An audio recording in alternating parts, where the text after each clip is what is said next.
High all government job aspirants, welcome to my YouTube channel JN studies for government jobs. তো এখন আমরা discuss করছি West Bengal police excise constable men's এক্সামের practice set 4। এর আগে আমরা 3টে প্র্যাকটিস সেট ডিসকাস করেছি। আগের পার্টগুলো যারা দেখোনি অবশ্যই দেখে নেবে এবং মনে রাখো তোমাদের টোটাল 30 কোশ্চেন থাকবে জেনারেল অ্যাওয়ারনেস বা জেনারেল স্টাডিজ থেকে তোমাদের পরীক্ষায়।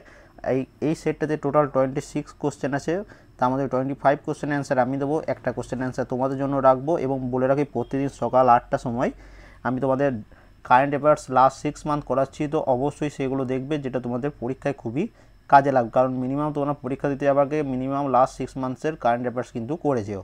ওকে, তো ফার্স্ট কোশ্চেন আজকে দেখো কী বলেছে, কলকাতা হিন্দু কলেজ কে প্রতিষ্ঠা করেন? তো সাধারণত আমরা জানি যে ডেভিড হেয়ার তিনি কলকাতা হিন্দু কলেজ প্রতিষ্ঠা করেছিলেন।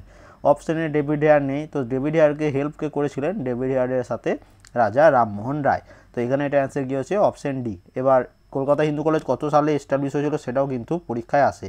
তো কত সাল হবে? 1817 সালে। 2 নম্বর প্রশ্ন, কোন মোগল রাজা তামাক ব্যবহার বন্ধ করেন? তো তামাকের ব্যবহার বন্ধ করেছিলেন কে? সেটা বন্ধ করেছিলেন জাহাঙ্গীর। অপশন সি হচ্ছে এটার অ্যান্সার। এয়ারক্রাফট এবং রকেট তৈরিতে ব্যবহৃত হয় নিম্নোক্ত কোনটি?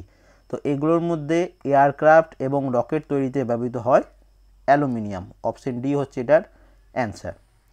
নোবেলের শান্তি পুরস্কার দেওয়া হয় কোথা থেকে? তো তোমরা যদি সকালবেলা কারেন্ট অ্যাফেয়ার্সটা দেখে থাকো তাহলে এটা ইজিলি অ্যান্সার করতে পারবে, খুব ভালোভাবে আমি এটা তোমাদের পড়িয়ে দিয়েছিলাম।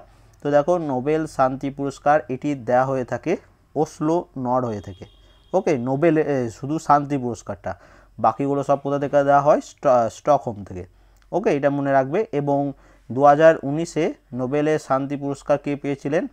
ইথিওপিয়ার প্রধানমন্ত্রী আবাই আহমেদ আলী। এইটা কিন্তু মনে থাকে যেন। পরের প্রশ্ন, ব্যাংকক শহরটি কোন নদীর তীরে অবস্থিত? বা ব্যাংকক কোন নদীর তীরে অবস্থিত? তো এটা অ্যান্সার কী হচ্ছে? যে ব্যাংকক এটি হচ্ছে চাও প্রয়া নদীর তীরে অবস্থিত। অপশন ডি হচ্ছে এটার অ্যান্সার। প্রথম ভারতীয় স্যাটেলাইট উৎক্ষেপণ কোনটি হয়েছিল? তো দেখো, প্রথম ভারতীয় স্যাটেলাইট যেটা ছিল সেটা হচ্ছে আর্যভট্ট। এটা কত সালে হয়েছিল? উৎক্ষেপণ হয়েছিল 1975 সালে। এবং যদি প্রশ্ন আসে প্রথম ভারতীয় স্যাটেলাইট যেটা ভারত থেকেই উৎক্ষেপণ করা হয়েছিল, তো সেটা হবে রোহিণী। কত সালে? 1980 সালে। তো এইগুলো একটু ডিটেলসগুলো মনে থাকে যেন।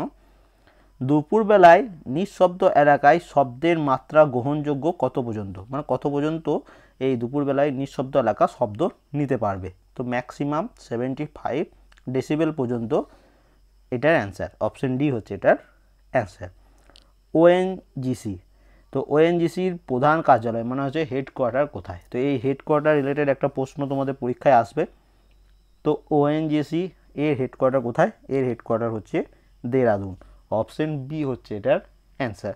তোমরা সবাই ওএনজিসির ফুল ফর্ম কি কমেন্ট করে জানাবে। ওকে, পার্লামেন্টের সদস্য পদের জন্য ন্যূনতম কত বয়স হওয়া উচিত?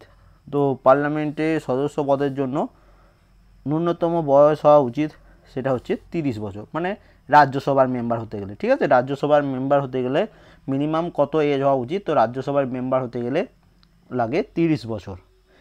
ওকে, পরবর্তী প্রশ্ন, নিচের দীর্ঘতম ন্যাশনাল হাইওয়ে কোনটি? এই অপশানগুলোর মধ্যে তোমাকে অ্যান্সার করতে হবে।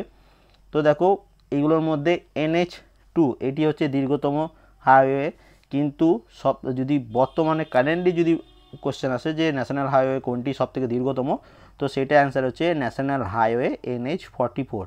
এইটা হচ্ছে দীর্ঘতম। কোথা থেকে? শ্রীনগর থেকে কন্যাকুমারী পর্যন্ত হচ্ছে NH44। এটা মনে রাখবে। কিন্তু এখনও পর্যন্ত পরীক্ষাতে NH2 অপশানে দিচ্ছে, NH44 এখনও দিচ্ছে না। যদি অপশানে NH44 থাকে তাহলে NH44 কিন্তু অ্যান্সার হবে। ওয়াটার পোলো টিমে কতজন খেলোয়াড় থাকে? তো বিভিন্ন স্পোর্টস যেগুলো হয় সেগুলোতে কতগুলো করে মেম্বার থাকে সেগুলো কিন্তু একটু চোখ বুলিয়ে রাখবে। তো ওয়াটার পোলো এই গেমসে কতজন থাকে? এই গেমসে থাকে 7 জন। অপশন বি হচ্ছে এটার অ্যান্সার। মল্লিকা সারাভাই তিনি কোনটির সাথে সম্পর্কিত? তো মনে রাখবে, মল্লিকা সারাভাই তিনি হচ্ছেন একজন ক্লাসিক্যাল ড্যান্সার। অপশন বি হচ্ছে এটার অ্যান্সার। কোন আলোয় সালোক সংশ্লেষে হার সর্বাধিক? সালোক সংশ্লেষ সব থেকে ভালো হয় কোন আলোয়? তো অ্যান্সার কী হচ্ছে? লাল আলোতে। লাল আলোতে সালোক সংশ্লেষের হার সর্বাধিক, এবং মনে রাখবে সবুজ আলোতে সালোক সংশ্লেষের হার সর্বনিম্ন। এই দুটোই মনে রাখবে। কোন বংশের রাজত্বের সময় মহাবলীপুরম প্রতিষ্ঠা হয়? তো মহাবলীপুরম এটা প্রতিষ্ঠা করেছিলেন কে? পল্লবরাজ প্রথম নরসিংহ বর্মন। তো এটা অ্যান্সার কি হচ্ছে? Option A.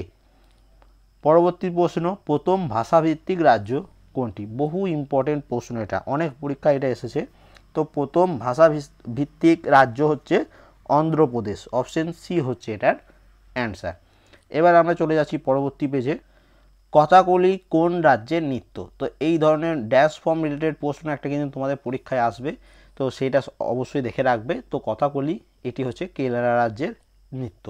অপশন এ হচ্ছে এটার অ্যান্সার। এবং মিশন স্ট্র্যাটেজিক্যাল প্লে লিস্টে কোন রাজ্যের কোন ড্যান্স ফর্ম আছে সেটা তোমরা পেয়ে যাবে। সংবিধানের কোন ধারায় সংবাদ মাধ্যমের স্বাধীনতার কথা বলা হয়েছে? তো তোমাদের বারবার বলছি, আর্টিকেল 12 থেকে আর্টিকেল 35 পর্যন্ত সমস্ত মৌলিক অধিকারের কথাগুলো অবশ্যই পড়ে রাখবে। এখান থেকে প্রত্যেকটা পরীক্ষা, যে কোনো পরীক্ষা দাও লাইফে, সব পরীক্ষায় এখান থেকেই প্রশ্ন আসে ম্যাক্সিমাম। ওকে, তো এখানে এটা অ্যান্সার কী হচ্ছে যে সংবিধানের 19 নম্বর ধারায় সংবাদ মাধ্যমের স্বাধীনতার কথা বলা হয়েছে। তো অপশন এ হচ্ছে এটার অ্যান্সার। পরবর্তী প্রশ্ন, এই প্রশ্নটা নাইট্রোজেনের কিসের অপরিহার্য উপাদান? নাইট্রোজেন কিসের অপরিহার্য উপাদান? তো এটা কী হবে? প্রোটিনের অপরিহার্য উপাদান। অপশন সি হচ্ছে এটার অ্যান্সার। জাতীয় যুব দিবস কোন দিন পালন করা হয়ে থাকে? এই ইম্পর্টেন্ট ডেটস, এখান থেকে একটা প্রশ্ন আসবে। অবশ্যই তোমরা দেখবে মিশন স্ট্র্যাটেজিক্যাল প্লেলিস্টে পেয়ে যাবে, দুটো ভিডিও আছে। পুরো জানুয়ারি মাস থেকে ডিসেম্বর মাস পর্যন্ত আমি কমপ্লিট করে দিয়েছি, যারা দেখোনি অবশ্যই দেখে নেবে। তো এটা অ্যান্সার কী হচ্ছে? 12ই জানুয়ারি এই দিন পালন করা হয় জাতীয় যুব দিবস, ন্যাশনাল ইউথ ডে। লাফিং গ্যাস এর রাসায়নিক নাম কি? তো লাফিং গ্যাস তোমরা সবাই জানো কি হচ্ছে? Nitrous oxide. অপশন বি হচ্ছে এটার অ্যান্সার। রিপাবলিক বইটি কার লেখা? বুকস অ্যান্ড অথার্স থেকে একটা প্রশ্ন পাবে। তো অবশ্যই বুকস অ্যান্ড অথার্সে 3টে ভিডিও বানানো আছে, সেটাও দেখে নেবে, মিশন স্ট্র্যাটেজিক্যাল প্লেলিস্টে পেয়ে যাবে। তো রিপাবলিক এই বইটির লেখক হচ্ছেন প্লেটো। অপশন বি হচ্ছে এটার অ্যান্সার। ইউট্রোফিকেশন ঘটে অতিরিক্ত কারণে? তো এই প্রশ্নটা তোমাদের সবার জন্য রইল। ইউট্রোফিকেশন ঘটে কোনটির অতিরিক্ত কারণে? ফসফেট, পারদ, নাইট্রোজেন, কপার। কোনটা অ্যান্সার হবে প্রত্যেকে কমেন্ট করে জানিও, এই প্রশ্নটা তোমাদের জন্য রইল।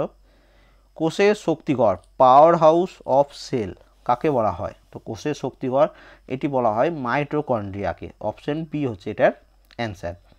ভারত প্রথম কবে এশিয়া কাপ হকি টুর্নামেন্ট জয় করেন?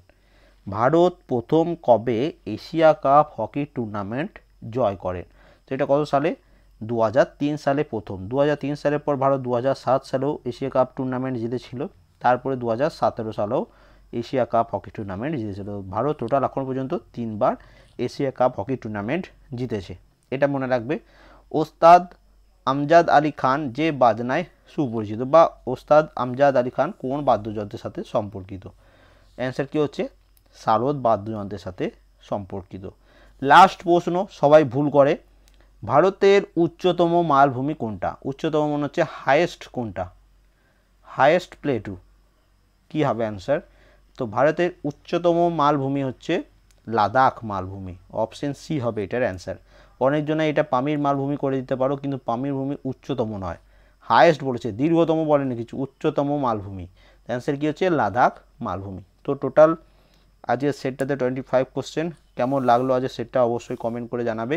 এটার পিডিএফ আমি টেলিগ্রাম চ্যানেলে পোস্ট করে দেবো, সেখান থেকে এই পিডিএফটা তোমরা ডাউনলোড করে নেবে, এবং ভিডিও ডেসক্রিপশনে আমাদের টেলিগ্রাম চ্যানেলেরও লিঙ্ক দেওয়া থাকবে, সেখান থেকেও তোমরা পিডিএফটা ডাউনলোড করে নেবে এবং এর আগের পার্টগুলো অবশ্যই দেখে নেবে। অ্যান্ড যারা নতুন আছো চ্যানেলে, অবশ্যই চ্যানেলটা সাবস্ক্রাইব করে নেবে, এবং সবাইকে একটা রিকোয়েস্ট, ভিডিওর অবশ্যই একটা লাইক এবং শেয়ার করবে।